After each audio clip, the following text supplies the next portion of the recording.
This morning I would like to use as a subject from which to preach the drum major instinct.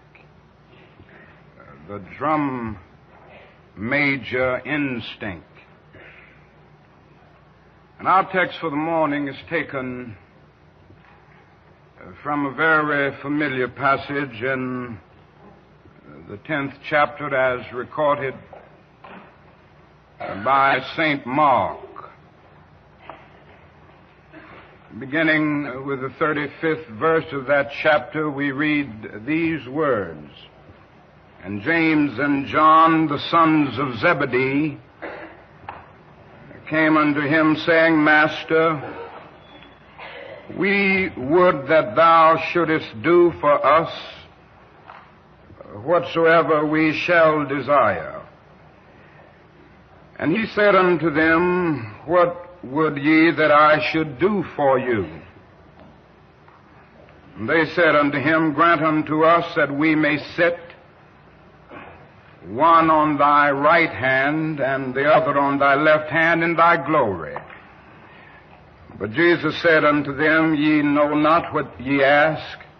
Can ye drink of the cup that I drink of, and be baptized with the baptism that I am baptized with? And they said unto him, We can. And Jesus said unto them, Ye shall indeed drink of the cup that I drink of, and with the baptism that I am baptized withal shall ye be baptized. But to sit on my right hand and on my left hand is not mine to give,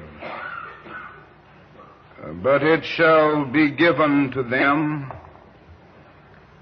for whom it is prepared. And then Jesus goes on toward the end of that passage to say, But so shall it not be among you, but whosoever will be great among you shall be your servant, and whosoever of you will be the chiefest shall be servant of all. The setting is clear. James and John are making a specific request of the Master. They had dreamed, as most of the Hebrews dreamed, of a coming king of Israel who would set Jerusalem free and establish his kingdom on Mount Zion and in righteousness rule the world.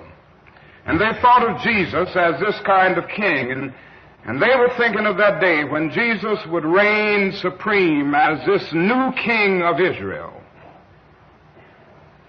And they were saying, now, when you establish your kingdom, let one of us sit on the right hand and the other on the left hand of your throne. Now, very quickly,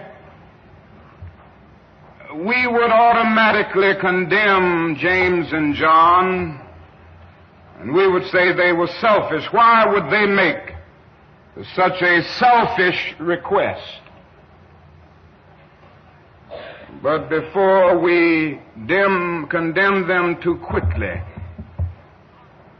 let us look calmly and honestly at ourselves, and we will discover that we too have those same basic desires for recognition, for importance, that same desire for attention, that same desire to be first. Of course, the other disciples got mad with James and John, and you can understand why, but we must understand that we have some of the same James and John qualities. And that is deep down within all of us an instinct. It's a kind of drum major instinct a desire to be out front, a desire to lead the parade, a desire to be first. And it is something that runs the whole gamut of life.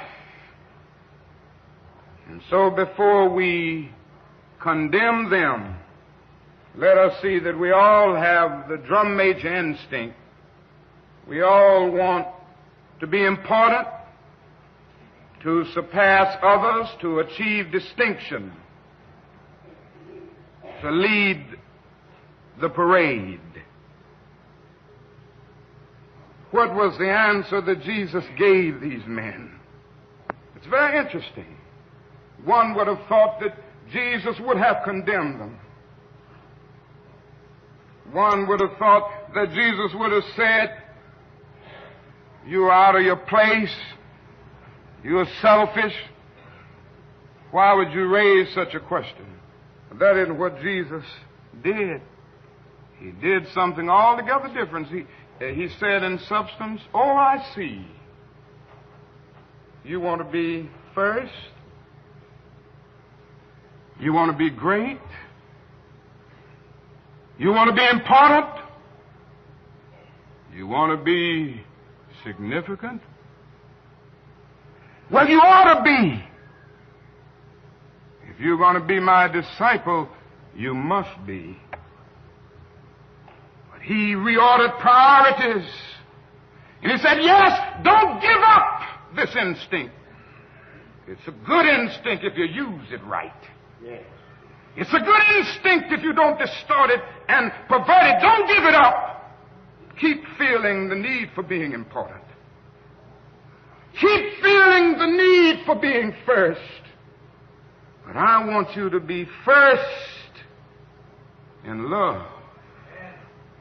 I want you to be first in moral excellence. I want you to be first in generosity. That is what I want you to do.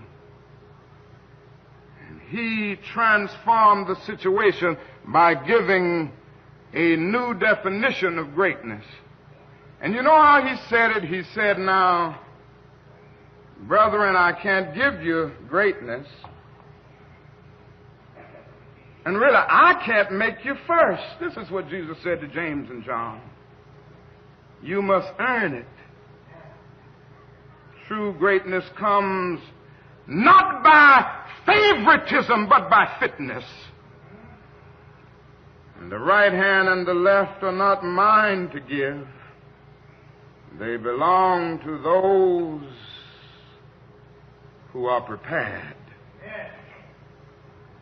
And so Jesus gave us a new norm of greatness. If you want to be important, wonderful. If you want to be recognized, wonderful. If you want to be great, wonderful. But recognize that he who is greatest among you shall be your servant. That's a new definition of greatness.